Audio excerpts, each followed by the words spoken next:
Hi, and welcome to the very first episode of Board Goober. We're going to take a look at a lot of different games, see how they play, see what they look like inside, and give you an overall review.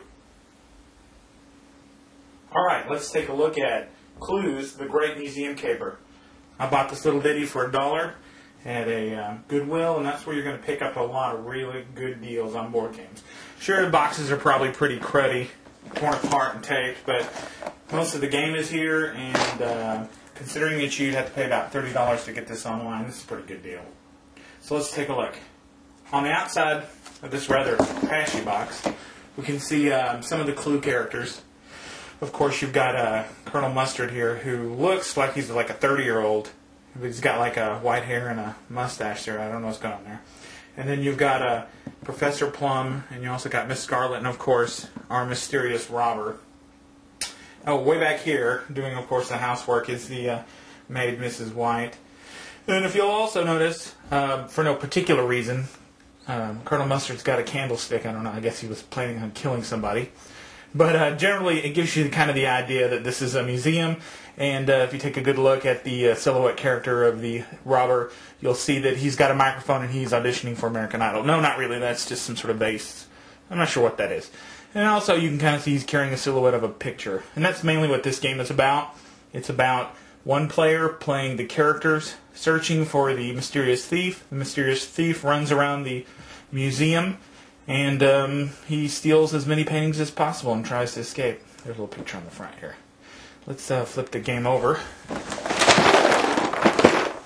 Unfortunately, this game does not have the kids on the back, or the family playing the game, which sometimes is the most amusing thing. But we'll take a look here, kind of see the board set up. It's got one of these screens, like a Dungeon Master screen sort of thing, because one of the characters is actually not doing much playing during the game on the board. They're mainly working behind the little screen here on their notepad. This is general stuff, makes it sound all exciting and whatnot. This game is actually pretty fun, and it's certainly worth $1. Let's take a look inside.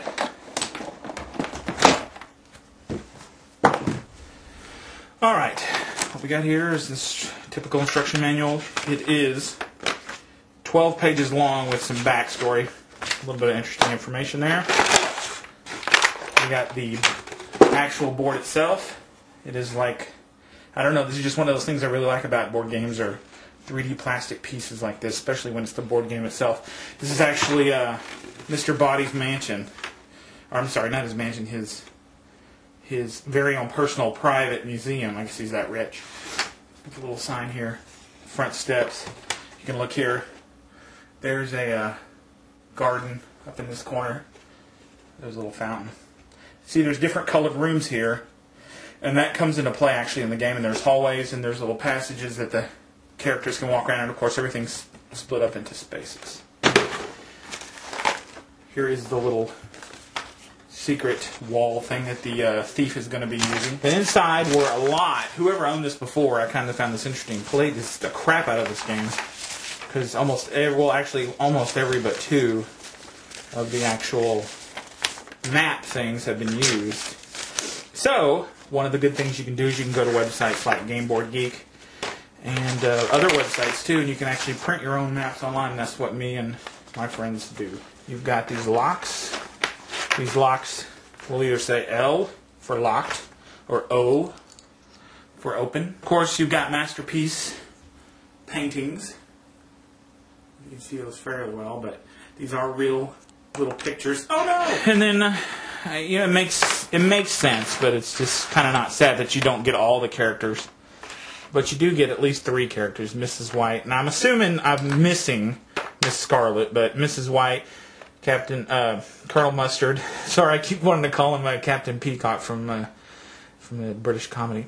And then Miss Peacock. And then the gray character is actually the thief. And you also have this number dice, which is just sort of a dice. And the other one, this actually has to do with what the characters, not the thief, can do during the game. It's got an M here and an eyeball and a little security camera. And that's how the characters track down and hopefully capture the thief. This is very brief. so don't kill me here. I'm just going to give you a general example. Before the game starts, the characters that is the thief will not know which of the locks go where. You can randomly put them in their little locations, or the player that's playing the characters, actually if they want to, they can look and see where they want to put their locked and unlocked, which can be part of the strategy too. You also get these nifty little security cameras. There's 6 of them, and the character, who's not the thief, strategically places these on spaces, and these will allow the characters to possibly spot the thief while they're making their way around the museum. Then finally, the characters, not the thief, places wherever they feel most strategic all the paintings. You're going to play with a minimum of 2 characters if 2 people are playing. So one person's going to play 2 characters, one person's going to play the thief. The one character will place their pawns in whatever position they want. Good spread out defense so they can get to wherever they need to. And the other character's pawn does not go on the board until they actually get spotted, physically spotted by the characters. The thief player will take one of the little mats here, and they'll hide it. At the beginning of the game, the thief character will actually go in and mark the locations of all the paintings. I'm just giving some examples here. And then they'll mark the locations of all the cameras, so that the thief can keep track of what cameras might be able to see him, what cameras can't. So then basically the game rotates between the thief's turn and the players, each of the players' turns. So starts out with thief, player, thief, player, thief, player. So the thief character will actually enter with through one of the entrances, take up to 3 steps in their turn, and then the player will go, and then the thief moves again.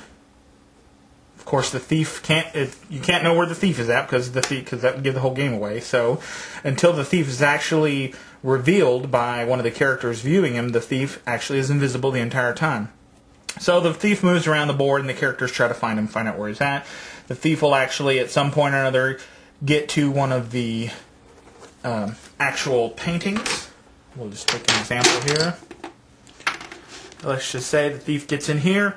During their turn, they land and they stop on a painting on their little map there.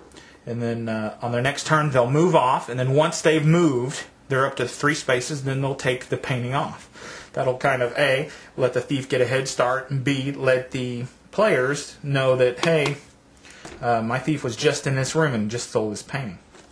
When you play 2 people, the minimum it says that you need to steal is up to 3 paintings, and then of course that's less if you're playing more than 2 people, because how that works is just whoever steals the most paintings is the winner in the end. And that's basically how it goes. Of course, there's a lot more details as far as rules go, but once the thief has stolen as much as he wants, he just makes his way to one of the exits and tries to get out. He flips the pieces over, see if he gets out or not. He gets spotted by the players by their rolling dice and kind of cornering him. And then he might get out if he gets revealed, or he might get caught. And so then game rotates to the other person playing the thief and the other person playing the characters. Of course, it's a little more complicated than that, but that's basically it. It's actually, once you understand the rules, it's pretty simple. It's a pretty fun little game. If you can get it for cheap like I did, it's certainly worth it. You can find them online. If you can get it for cheap and or in really good condition, go ahead and get it. It's a pretty fun game, and it's a little unique as to a lot of board games. And like I said, I really love these 3D plastic game boards. That's awesome. So for me, it was certainly worth it. All right.